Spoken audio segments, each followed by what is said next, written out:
kind of like can't help but laugh because I just see it so often where people claim that they're force-free, and there's a spectrum of force-free training, right, that we could all agree on. But this is a healthy way to apply technical force to help this dog really overcome her fears.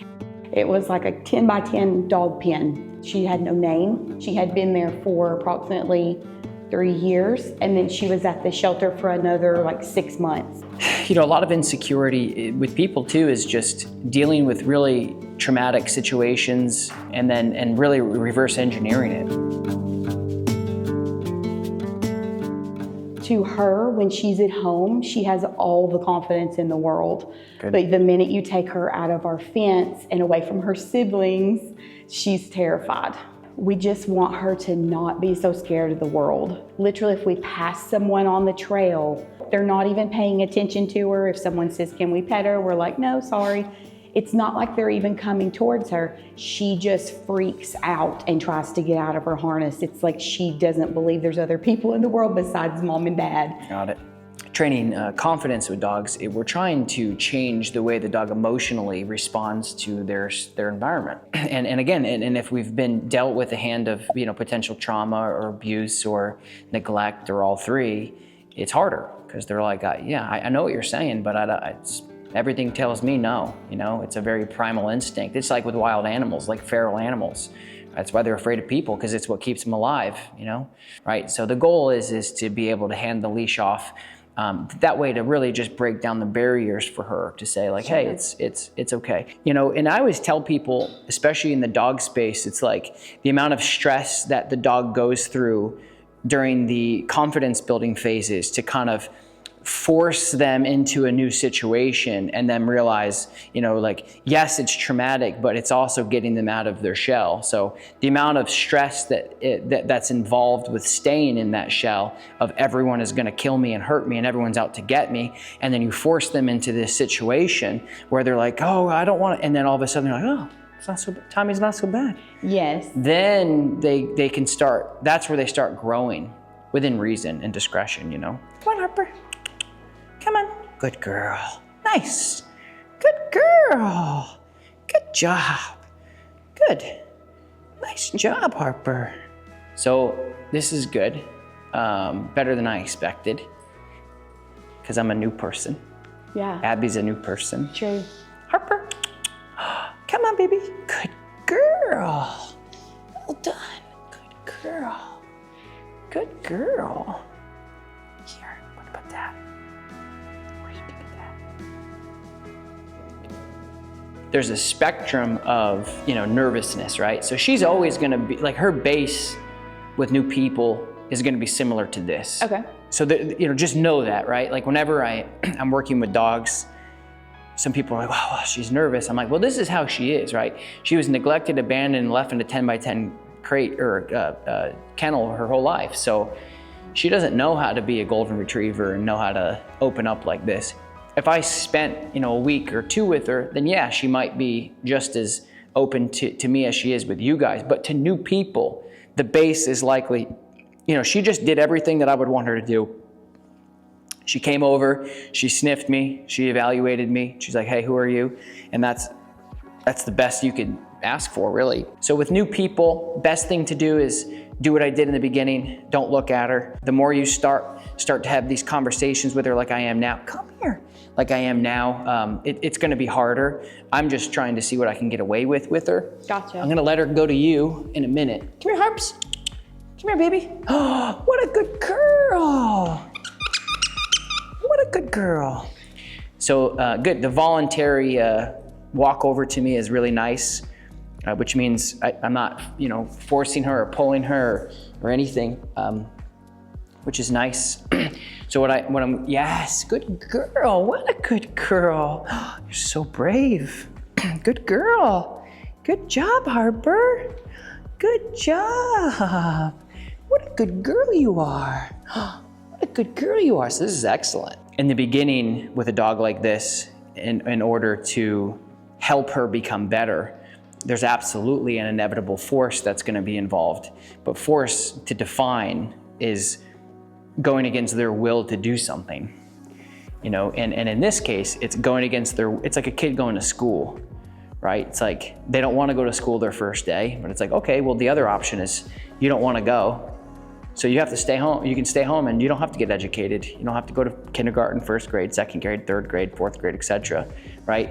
And so to define the force aspect, right, is to say, nope, grab their hand, come on, we're going to the car, we're going to school, they're kicking and screaming. How was your first day? It was great, I met so many new friends. It's the same thing here, right? Like force is like this dirty word in dog training for this marketing manipulation of like, and there's a spectrum, right? Forcing your dog to do something that's very inappropriate and unfair to them under the circumstances, and also just understanding the return of value, right? The return of value in this dog is having a better life. Yeah, so definitely. Come on, baby. Oh, good girl. Come on, good girl. Nice job. Good. I'm just gonna keep doing this kind of like recall motion as I get closer to you, and then that will eventually decrease the suction cup to you, the magnetic pull. Good girl, Harps. Good girl. Nice job. Good girl. Good girl, very good. If you guys love dog training like me and you want to learn as much as you possibly can and you like this video, you can watch this uncut video plus all the other uncut videos that I've done in the past on the Tom Davis Online Academy. Plus, I go live every single week answering your dog training questions. All of the information and to join is listed in the link below. In the beginning, you had to carry her in. The second time you came, she walked in willingly. Same thing here, just in this little 10-minute session so far. I'm like, all right, come with me. She's like, I'm gonna stay with mom and dad. And I gave her pressure, and technically I forced her to come with me. And now I'm able to really work with her without any force or without any pressure. There's kind of like this, again, this spectrum of force. By the way, guys, this year, 2025, I'm gonna be going on a world tour. We're gonna be going to Australia, we're gonna be going to the UK, and we're gonna be going to some select states in the United States. All the information is listed in the link below. So I hope to see you guys out on the road this year. So I'm just gonna take it super slow with her and not give her, you know, any pressure. I just wanna see how she does without mom and dad. You know, there's levels of inevitable force that have to happen, right? And I kind of like can't help but laugh because I just see it so often where people claim that they're force-free, and there's a spectrum of force-free training, right? That we could all agree on, that forcing a dog to do something absolutely outrageous or unconventional or unfair is not okay ever, right? Like forcing a dog in a tiny crate that they don't fit in, forcing a dog to greet another dog, forcing a dog into a behavior even though they don't know it yet. But this is a healthy way to apply technical force to help this dog really overcome her fears. You saw in the beginning, I gave her leash pressure, and you're gonna see it again right here where she's like, I'd rather go inside. If I let her go inside, she's not really able to overcome any of the fears that she's here to do. And that's really important to understand. There's so many fear mongers out there that are like, you can never use force and we are force free. And like I said before, if you put a leash on your dog and they want to go one way and you have to go to the other, they want to go after another dog, they want to go after the car, they want to cross the street, and you hold on to a leash, basically if you put a leash on a dog, you are using force. So force free doesn't really exist. It's just something that a lot of people are fearing other dog owners into, to really go into their ideology and make them feel bad if they are forcing their dog to do stuff. But this is a perfect example here, guys. Good girl of a dog that is really starting to come out of her shell with a little bit of pressure. Yes, good girl. Come on, baby. Probably take one of these leashes off. Good girl, good job, sweetheart. They've come here to work with Tommy at Knoxville Canine to work on confidence, and confidence is what we're doing. Look at this, good girl. Good girl. So again, this isn't gonna be a super fancy video for you guys to see all this technical stuff, but it's just a life-saving video for people out there that are watching and they've been told that their dog they should never pull their dog out of situations they don't want to go into. She put on the brakes a couple times coming out, and if I were to just say, okay, fine, go back inside, she never would have had an opportunity to come out here and enjoy this. We'll have the owners come out in a minute and just kind of get their opinion on how she's doing. But I can already tell you she's doing Like her tail is not tucked under her belly anymore. She's not trying to run away from me at all. Look at this loose leash. I know I got a handful here, but she's actually doing phenomenal. And you guys have to understand, this is the first 15 minutes I've known her. And Tommy has done a really good job at breaking down this wall of fear.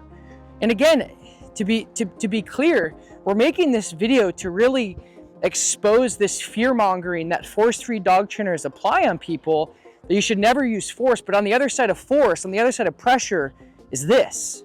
There's just a spectrum and a reality and a maturity and a responsible thing we have to like look at and go, well, what is unnecessary force? Unnecessary force is this dog pooping and peeing on herself and you know, really freaking out and not being able to control her bowels and, you know, making her do things that she shouldn't want to do. But this force has really helped us come out of our shell here. She's not a bad dog. Right. And, you know, when you think that to yourself, like she has no confidence and, you know, when we have people over, we're stressed and we can't go on vacation because of Harper, you know, hearing that and then also, you know, being able to work with you and then your slogan, you know, no bad dogs. It's like, stop saying that, Donna. She's not a bad dog. Like, you know, my brain, I think I had told myself she's not able to change. And oh yeah, she's great. She is a good girl. How was that? A lot better. Good. Good. Yeah, just the more you do it, that's all. Okay. I definitely think this has shown me too more that I'm a lot of the problem, because I think when I'm freaking out, I'm causing her to freak out. Yeah, so when the biker was driving by, would you normally do something different? Before we started working with Tommy, she would have been in a harness. Okay. And she would have been trying to pull away, and I would have automatically like just done anything to keep her on a leash. Oh, okay. Yeah, because she just kind of avoided him. Yes. She kind of just went around your leg, and that's fine. It's much better than freaking out, yes, trying to escape.